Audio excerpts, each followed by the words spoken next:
CJI बनाम मोदी सरकार, सत्ता और स्वतंत्रता के लिए एक संघर्ष भारत के मुख्य न्यायाधीश और मोदी सरकार के बीच टकराव परिदृश्य में एक महत्वपूर्ण मुद्दा बन गया है। न्यायपालिका की स्वतंत्रता और कार्यपालिका की प्राथमिकताओं के बारे में बहस छिड़ गई। संघर्ष मुख्य रूप से न्यायाधीशों की नियुक्ति और हस्तांतरण के साथ साथ संवैधानिक महत्व के मामलों को तय करने में न्यायपालिका के वर्चस्व के इर्द-गिर्द घूमता है। मोदी सरकार पर न्यायाधीशों की नियुक्ति और हस्तांतरण में अनुचित प्रभाव डालकर न्यायपालिका की स्वायत्तता का अतिक्रमण करने का आरोप लगाया गया है। आलोचकों का तर्क है कि यह हस्तक्षेप शक्तियों के पृथक्करण को कमजोर करता है और न्यायपालिका की निष्पक्षता से समझौता करता है। उनका दावा है कि न्यायिक नियुक्तियों को प्रभावित करने में सरकार के इरादे योग्यता या स्वतंत्र न्यायपालिका की आवश्यकता के बजाय राजनीतिक विचारों से प्रेरित हैं। सीजेआई और सरकार के बीच तनाव को बढ़ाने वाली एक प्रमुख घटना सुप्रीम कोर्ट और उच्च न्यायालयों में न्यायाधीशों की नियुक्ति को लेकर विवाद था। सरकार ने कुछ राजनेताओं के शब्दों में न्यायपालिका के अत्याचार पर अंकुश लगाने के उद्देश्य से एक राष्ट्रीय न्यायिक नियुक्ति आयोग एनजेसी स्थापित करने की मांग की। हालांकि सुप्रीम कोर्ट ने एनजेसी को यह कहते हुए मारा कि उसने संविधान में निहित न्यायिक स्वतंत्रता के सिद्धांत का उल्लंघन किया है। न्यायपालिका और सरकार के बीच टकराव को सीजेआई की भूमिका के संदर्भ में भी देखा जा सकता है, जो कि कॉलेजियम के प्रमुख के रूप में है। न्यायाधीशों की एक प्रणाली जो न्यायपालिका के भीतर नियुक्तियों और स्थानांतरण का निर्धारण करती है। मोदी सरकार ने तर्क दिया है कि कॉलेजियम प्रणाली में पारदर्शिता और जवाबदेही का अभाव है और इसलिए न्यायिक नियुक्तियों के लिए अधिक समावेशी प्रक्रिया को बढ़ावा देने का प्रस्ताव किया गया है। हालांकि आलोचकों का तर्क है कि सरकार का विवाद न्यायपालिका पर नियंत्रण बढ़ाने और अपने राजनीतिक एजेंडे की सेवा के लिए नियुक्तियों में हेरफेर करने का एक प्रयास है।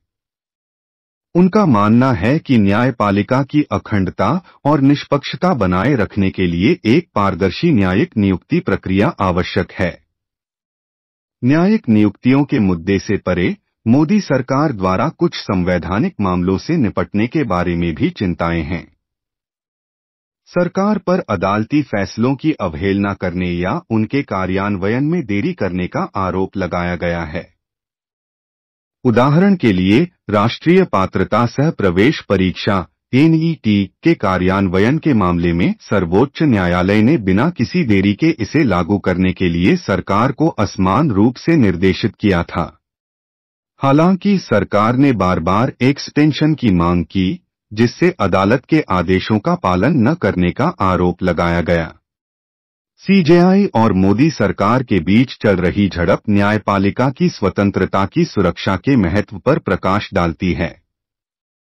एक स्वतंत्र न्यायपालिका कानून के शासन को बनाए रखने और नागरिकों के अधिकारों और स्वतंत्रता की रक्षा के लिए महत्वपूर्ण है। हालांकि सुचारू शासन और जवाबदेही सुनिश्चित करने के लिए न्यायपालिका और कार्यकारी की भूमिकाओं के बीच संतुलन बनाना भी उतना ही महत्वपूर्ण है। जबकि मोदी सरकार न्यायिक नियुक्तियों के लिए अधिक समावेशी और पारदर्शी प्रक्रिया के लिए तर्क देती है, आलोचक न्यायपालिका की स्वतंत्रता से समझौता करने के किसी भी प्रयास के खिलाफ सावधानी बरतते हैं। उनका तर्क है कि न्यायाधीशों की नियुक्ति और हस्तांतरण में राजनीतिक हस्तक्षेप न्यायिक निर्णयों पर कार्यकारी नियंत्रण का मार्ग प्रशस्त कर सकता है, जिससे लोकतंत्र के मूल सिद्धांतों को कमजोर किया जा सकता है। डीवाई चंद्रचूड बनाम मोदी सरकार, भारत जैसे लोकतांत्रिक देश में व्यक्तिगत अधिकारों की सुरक्षा सुनिश्चित करने और संविधान के सिद्धांतों को बनाए रखने में न्यायपालिका की भूमिका महत्वपूर्ण है।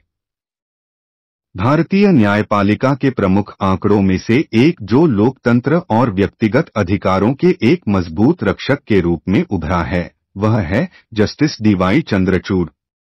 उनके साहसिक और प्रगतिशील निर्णय अक्सर मोदी सरकार की नीतियों और कार्यों के साथ होते हैं, राज्य की शक्ति और व्यक्तिगत अधिकारों के बीच संतुलन की आवश्यकता के बारे में बहस और जागरूकता बढ़ाना। भारत के पूर्व मुख्य न्यायाधीश वाईवी चंद्रचूड़ के पुत्र जस्टिस डीवाई चंद्रचूड़ न्याय के प्रति अपनी दृढ़ प्रतिबद्धता और व्यक्तिगत अधिकारों को प्राप्त करने में उनके निडर दृष्टिकोण के लिए सर्वोच्च न्यायालय में एक छाप छोड़ी है। अपने विद्वानों और युगीन निर्णयों के लिए जाने जाने वाले चंद्रचूड़ ने कई ऐतिहासिक मामलों में महत्वपूर्ण भूमिका निभाई है, जिन्होंने भारत के कानूनी और राजनीतिक परिदृश्य को आकार दिया है। उल्लेखनीय उदाहरणों में से एक जहां चंद्रचूड़ की असहमतिपूर्ण राय ने मोदी सरकार को चुनौती दी थी, वह था आधार मामला। बहुमत के फैसले में सुप्रीम कोर्ट ने सरकार द्वारा लागू एक अद्वितीय बायोमेट्रिक पहचान प्रणाली आधार की संवैधानिक वैधता को बरकरार रखा। हालांकि चंद्रचूड़ ने यह तर्क देते हुए कि आधार योजना ने निजता के अधिकार का उल्लंघन किया है, जिसे पिछले फैसले में उसी अदालत द्वारा मौलिक अधिकार घोषित किया गया था। डिजिटल युग में गोपनीयता और व्यक्तिगत स्वतंत्रता की सुरक्षा के लिए संभावित खतरों पर उनकी मजबूत असहमति राय ने प्रकाश डाला। एक और उल्लेखनीय मामला जहां चंद्रचूड़ सरकार के कार्यों के खिलाफ खड़ा हुआ है, वह था भीमा कोरेगांव मामला। वह उस बेंच का एक हिस्सा था जिसने उन कार्यकर्ताओं को रिहा करने का आदेश दिया था जिन्हें भीम कोरेगांव में हुई हिंसा के सिलसिले में गिरफ्तार किया गया था। निर्णय ने एक लोकतांत्रिक समाज में असंतोष के महत्व पर प्रकाश डाला और व्यक्तियों को उनकी अभिव्यक्ति की स्वतंत्रता की मनमानी गिरफ्तारी और वक्रता से बचाने की आवश्यकता पर जोर दिया। सरकार के इंटरनेट बंद के खिलाफ चंद्रचूड़ भी अपने रुख में मजबूत रहे हैं। एक महत्वपूर्ण फैसले में उन्होंने इंटरनेट को एक मौलिक अधिकार के रूप में संदर्भित किया और कहा कि आनुपातिकता और आवश्यकता के सिद्धांतों के तहत इंटरनेट तक पहुंच पर किसी भी प्रतिबंध को उचित ठहराया जाना चाहिए। यह निर्णय देश में इंटरनेट शटडाउन के प्रवचन को आकार देने में प्रभावशाली रहा है और सरकार के कार्यों में पारदर्शिता और जवाबदेही की आवश्यकता पर जोर दिया है। चंद्रचूड़ द्वारा दिए गए निर्णयों से लोकतंत्र के सिद्धांतों और व्यक्तिगत अधिकारों के संरक्षण के प्रति उनकी अटूट प्रतिबद्धता का पता चलता है। असंतोष के महत्व, निजता के अधिकार और अभिव्यक्ति की स्वतंत्रता पर उनके जोर के माध्यम से उन्होंने सरकार को जिम्मेदार शासन की आवश्यकता के बारे में एक स्पष्ट संदेश भेजा है, जो अपने नागरिकों के संवैधानिक अधिकारों का सम्मान और पालन करता है। जबकि उनके निर्णयों ने अक्सर उन्हें मोदी सरकार के साथ बाधाओं पर रखा है, उन्होंने लोकतंत्र और व्यक्तिगत अधिकारों की सुरक्षा में एक स्वतंत्र न्यायपालिका के महत्व को भी प्रकाश में लाया है। चंद्रचूड़ के प्रगतिशील दृष्टिकोण ने न केवल जनता की राय को प्रभावित किया है, बल्कि सरकार को अपने कार्यों के लिए जवाबदेह बनाने के साधन के रूप में भी काम किया है। अंत में जस्टिस डीवाई चंद्रचूड़ भारतीय न्यायपालिका में एक प्रमुख व्यक्ति के रूप में उभरे हैं, जो मोदी सरकार की नीतियों और कार्यों को साहसपूर्वक चुनौती देते हैं।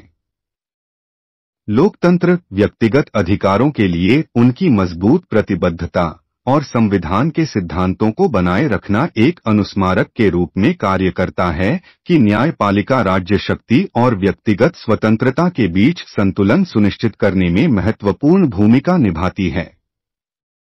चंद्रचूड़ के निर्णयों ने कानूनी प्रवचन को आकार देने और एक जिम्मेदार और जवाबदेह सरकार की आवश्यकता के बारे में महत्वपूर्ण बातचीत को बढ़ावा देने में महत्वपूर्ण भूमिका निभाई है।